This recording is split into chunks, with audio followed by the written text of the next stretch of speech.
How to add songs to a collaborative playlist on Spotify. This tutorial shows you how to contribute songs to a shared playlist on your Android device. First, open the Spotify app on your Android device. After that, tap on Your Library at the bottom of the screen. From there, find and tap on the collaborative playlist you want to add songs to. At this point, once you're inside the playlist, tap on the Add button located just below the playlist name.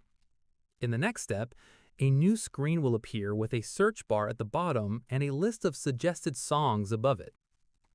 Following this, you can either tap on any suggested song to add it instantly, or use the search bar at the bottom to find a specific song.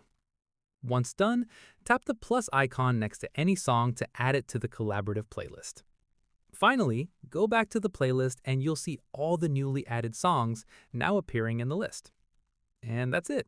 If this Spotify guide helped you add songs to a collaborative playlist, give it a like, subscribe for more Spotify tutorials, and tap the bell icon for updates. See you in the next one.